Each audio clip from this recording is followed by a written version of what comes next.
it was funny. When I graduated college, I said, okay, I'm going to take the summer off. I'm going to take a study course and I'm going to get the exam out of the way. Well, that didn't happen because I, was with my friends. I got distracted. I never, I just didn't do it.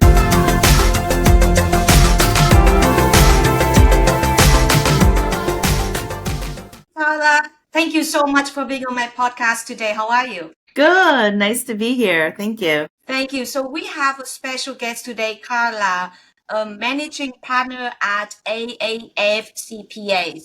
So Carla, before we start diving in your CPA journey, can you introduce a little bit more about yourself to the audience? Yeah, sure. Thanks. So I'm managing partner of the AFCPA. So we're based here in New England. We're about 350 people and about 80 million in revenue. And I'm the immediate past chair of the AICPA. So I've been on the board. I'm entering my 6th year on the board of the AICPA. I've been in public accounting my entire career, and it's been an incredible journey. I absolutely love this profession, so my time volunteering for it has been really gratifying. That's amazing. And congrats on being immediate past your AI CPA. I know I saw a lot of amazing pictures. You travel all different states and then visit all different like state societies. That's just amazing. And for sure, we will go into more details about your role as when you was AI CPA chair in the past. But first and foremost, I want to start your CPA journey when you were in college. Why did you decide to go with the accounting major at the very beginning? Yeah, I mean, it's interesting because, back then getting your CPA was just an expectation. You graduated in accounting, that was just an automatic next step. There wasn't really a question about it. So how things have evolved over time is really interesting to me. The CPA has a very trusted brand. It sort of elevates who you are, right? So you graduated, what'd you study? Accounting. Oh, are you a CPA is the natural next question, right? And so it sort of comes with an elevated expectation of knowledge and commitment and all of that. So when I graduated, it was sort of a natural next step for me. So did you have a difficult time passing the CPA exam at that time? Because I know back to your time, you can only take exam twice per year.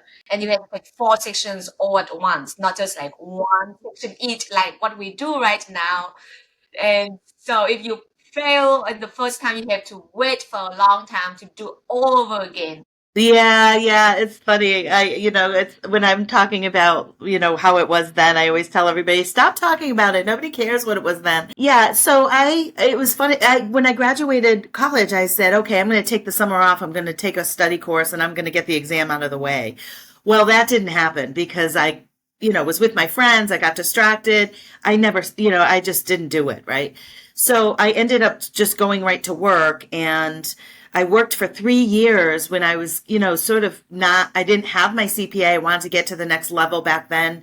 You couldn't be promoted to a manager without the CPA. There's a lot of pressure of people asking you. So I finally, 3 years in, I was a senior. I had more responsibility. I decided to take the exam, and I took vacation time to study, quite frankly. There wasn't any of the support that we give people today. They didn't pay you for the exam. They didn't pay you to take it. It was just an individual expectation that you would take the responsibility to just get it done. And so I did end up studying and taking it. It took 3 tries for me to pass it. And so, what I tell people coming into our firm today is don't wait. And we can give you lots of examples as to why not to wait. You're in study mode.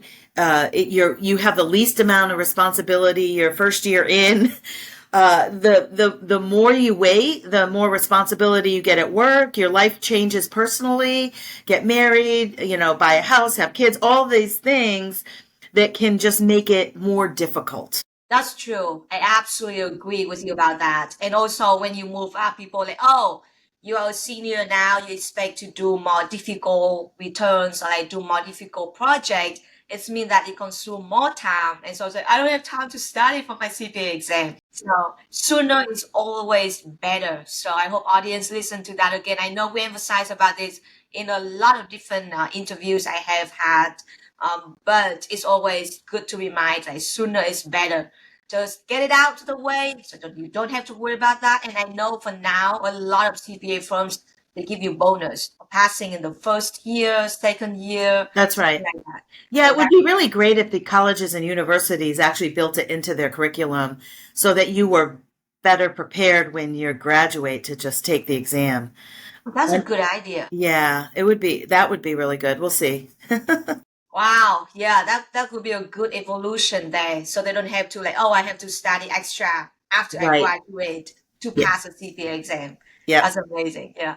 And so after you graduate, it seems like you start working at a Philomeno and Company for first 6 years. Yeah, so that Filomeno was a small firm in Connecticut, and it was in that's where I grew up in Connecticut, and so I moved home and got a job there. It was a small firm, so you did everything basically. It was a great start to my career. I think small firms give you diversity of work, which at the time I didn't realize it, but was a great foundation for the role I have now, which is leading a firm, because I understand all the different practice areas. I was in it for a period of time. I started my career primarily tax there, which is it's very common for small firms. When I moved to Massachusetts, and I overnight became a nonprofit auditor, and so that experience was just really valuable. But the managing partner of that firm inspired me. He was very forward thinking, very advanced and leading edge with technology, and in a small firm, you get client contact almost immediately, and it really taught me that this is a relationship business. And that's where I get my energy, is meeting new people and developing relationships. And when clients call you for advice, no matter what it is, not even your area of expertise, that's really where I draw my energy. And that's what made me fall in love with the profession. It's interesting that I noticed that when I was in college, people always say about, hey, you should go to Big Four. Big Four is a golden piece on your resume, and you will learn so much about Big Four, a lot of connections, and uh, and people are like, hey, all you need to end after graduation, just work at the Big Four. If you don't like it, work at the first few years, that's okay. But at the same time, I talk to a lot of people. They actually like to work at small firms, like as you just mentioned, a lot of benefits. You work at all different areas in the small firm. You will be able to communicate with the client sooner. Big Four firms or like bigger firms, you will not be able to communicate with the clients until you probably like supervisor or above or managers, because they want you to do just work only from staff to senior. And so talking about that, do you think that students should change their mindset about their approach, which firms they want to start after graduation? Yeah, listen, I talked to a lot of professors over the course of the year. I visit a lot of universities. I always highlight my small firm experience because I do think the universities put undue influence into students that Big Four is the only way to be successful. I completely disagree with it. I think a small firm gives you an amazing base. And I tell all the students, in fact, I'm doing a welcome to the firm today in our office. We have about 40 people between new staff hires, so first year, and interns that have been here on, doing some training for a couple of weeks. And it gives you an ability to move around and find your meaningful work. The only way that you're really going to find magic in our profession is if you find the work that gives you meaning, and where you start isn't always where you end up. And so you need to grant yourself grace. You need to try different things and take some risk. I know the Big Four support the universities in a big way, right? They name their cafes and all this stuff after them. Maybe there's an obligation to promote them, but I think a balanced approach to different size firms, business and industry, government, nonprofit, academia, all of the opportunities in our profession, and bringing those influences into the classroom during junior year when they're as for the accounting majors, would go a long, long way, I think, with students, because there isn't just one path to success. I started in a small firm. I came to AAF, which wasn't a large firm at the time when I joined. When I became a partner, gosh, we were 7 million. And now we're 80 million, right? And you have an opportunity, probably a greater opportunity, to be an owner and partner in a small firm. And you have a lot of flexibility. it's just really a great option. And everybody's drivers are going to be different. And so I tell people, and when I'm talking to students, if your goal, and I've met someone who said, my goal is to be, a CFO. I want to be a public company CFO. If you want to be a public company CFO, my suggestion is go to the Big Four, because a lot of those people leave to go work for their clients, right? Or I've been told also, in some cultures, you're not successful unless you're going to investment banking or Big Four consulting, right? And that's how they define success. So everybody is different, I guess, is my point. And we need to just get more options in front of the students to hear different career paths so they know all the opportunity that exists in our profession. I also noticed that a lot of mergers happening lately. And so people may come up to say that, hey, I want to work at a small firm, and then later that small firm merged with a bigger firm, and all of a sudden I'm working at the bigger size now. And in that situation, what would you advise when people see that coming, like a lot of mergers coming up and small firms kind of like less and less, and medium size and big size kind of more and more? How do they evaluate which opportunity is good where in this case? Yeah, I mean, we have the most diverse types of, at least for public accounting, the most diverse types of firms in our industry in the history of our profession. So we have small solos, we have small firms, we have traditional run firms, we have firms who have grown that we would say would be, and we're still considered a small firm. We're top 100, but it's funny when you look at the Big Four and you look at where we are in the 100 largest firms, we're sort of toward the bottom of that list. We have private equity owned, which are all different structures. You have a fund of firms, you have majority private equity, you have minority private equity, you have ESOPs, major firms that have done ESOPs. So there's a lot of different types of structures. So it gives students an opportunity to find out where they would plug in best. Like, what's the environment that would motivate them?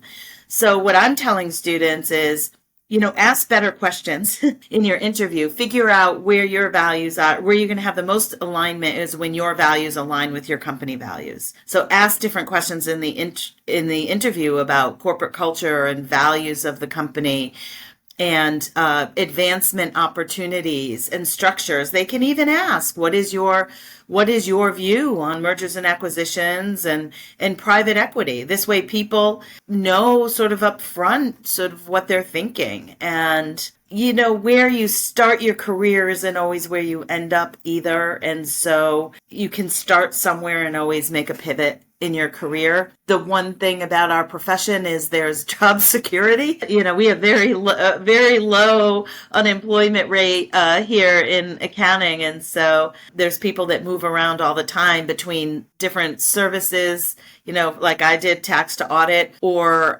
just different parts of the profession. They go from public to private to public, people who start in government, nonprofit. So there's lots of choices.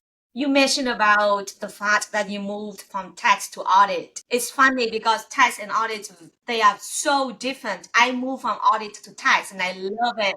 And so I'm just curious, what did you think at that time when you decided to move from tax to audit? Yeah. So it wasn't it wasn't my choice. It was the firm I chose. So we were, at the time we were very weighted toward audit, and that's what they were hiring for. And I did maybe 4 or 5 audits over the course of a year, but not to the volume that AAF CPAs was doing it. And I liked audit, and I liked it better than tax.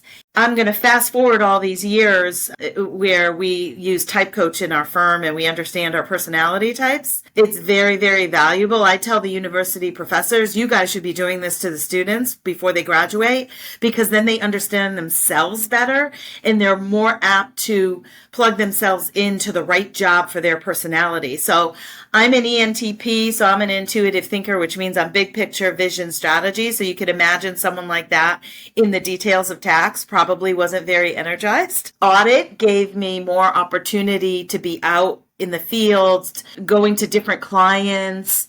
So there was more diversity of work and more client face time and building those relationships. And so I really aligned with audit better. So when I came here and did it exclusively, it really was not a problem for me. I really enjoyed that role. And it's funny because I enjoy my role as a leader and managing partner far more than as an audit partner. And now knowing my personality profile, it completely makes sense because I was built sort of to be in this whole vision, strategy, strategic planning, helping my partners, be successful. And it's like my dream job, really. That's amazing. So now you just 100% focusing on growing the firm instead of completing the audit, something like that? Yes, yeah, I don't have any client service anymore. And so the firm is my clients and the partners, right? So I have a fiduciary responsibility to make sure that the firm is growing, is financially stable, that my partners are successful, that we're successful as a firm. And so that's where I spend my time, is really on AAF. So, I see. yeah. I see. So when you start working at Filomeno and Company for first 6 years, and then when you moved to AAF at that time, it was a small firm as well. Why did you decide to move from one small firm to another one? Yeah, it was really geography. Back then there wasn't remote work like there Yeah. is today. And I love the firm I started at. I still sort of see the managing partner there. That firm sold about, I don't know, several years ago, but I still see him now and again, once in a while. It was really moving here. And so I started to interview with firms here. That's how I found AAF CPAs. And the reason why I chose it at the time was that value alignment. I didn't know it, but when I was interviewing them, so I knew I wanted to be a partner. And so when I went to my interviews, I said, what is the path to partner? And the founder here, Herb Alexander, was the only person who would have that conversation with me. And he was very transparent and candid. And also he talked about their commitment to community service. And they actually had teams of adults with disabilities that worked here. They came in with job coaches and they would do filing and scanning and things like that. And that really spoke to the character of the partners. And that sort of really solidified it for me because this firm was not a downtown Boston firm. And so as a young woman in her 20s moving to Massachusetts, that was a big decision for me is what firm I was going to be at, that I wanted to spend the rest of my career. I wanted to be a partner. And it was that value alignment that really drove me here. And I feel very blessed that I chose it because, he really delivered on everything that he told me, which was that, I could be a partner. There's plenty of opportunity, that he allowed me to lead and create things along the way, and which has earned me a managing partner seat. And so I'm grateful. Yeah.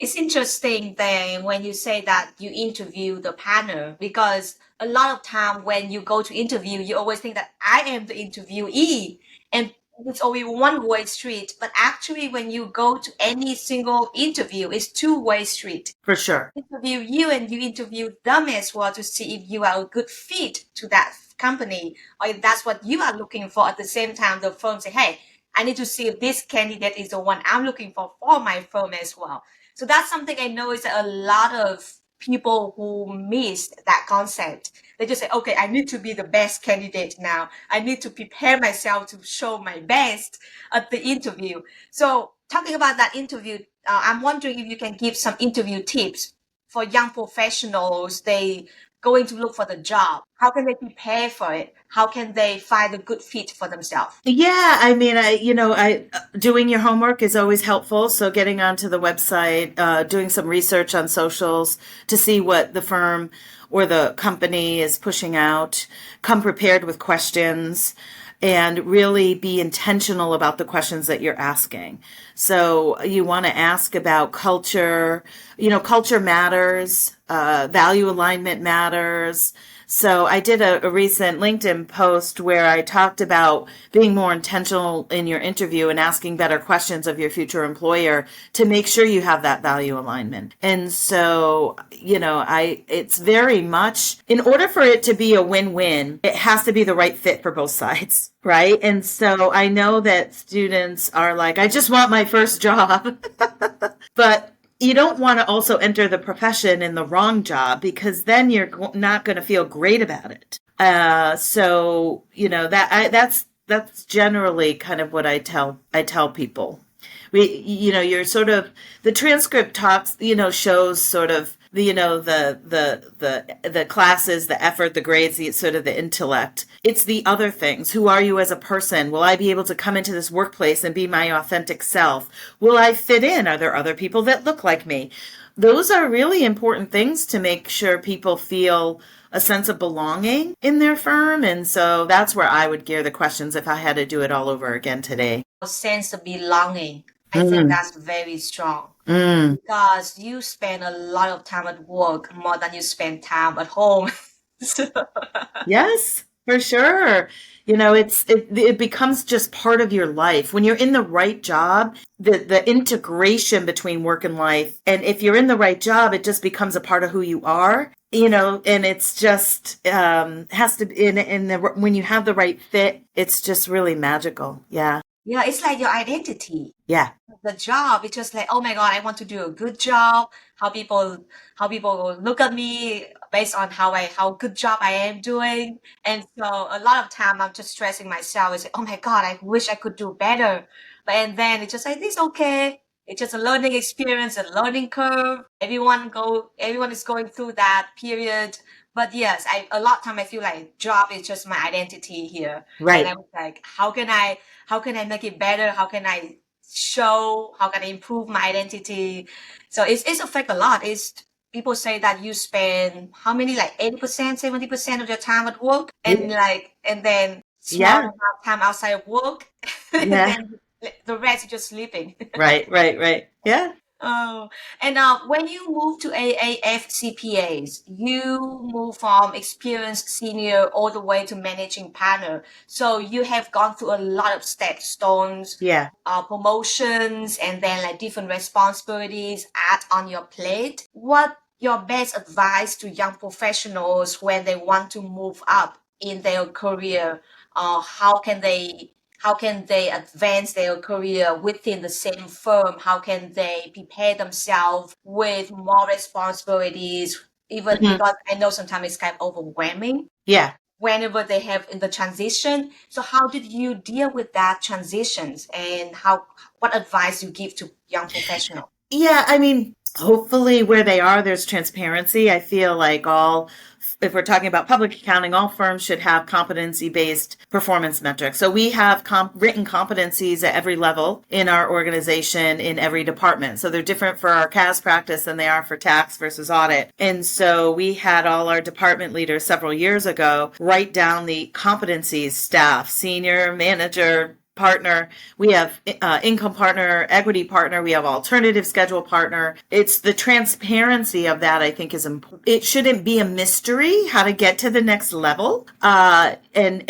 mentoring and coaching or a strong talent management department helps. But there should be an open conversation about what someone's goals are, and someone helping them, give them candid feedback as to what they need to see or do in order to be considered for that next level. And so I think competency-based is important. Transparency is important. Asking for opportunities is important. You cannot be shy. I tell everybody that comes in, you are your own advocate for your career growth. You can't sit back and wait for someone to tell you you're ready. You need to know what it takes, and you need to promote yourself, because you have hundreds of people in an organization. It's really hard to keep on track of what everybody is doing. And so in our talent management system, we have the opportunity, people have the opportunity to put themselves up for promotion and explain why they think they're ready and the experience. We also encourage people to ask for intentional feedback. And by that, it means like, oh, Rosie, can you give me some feedback on this job?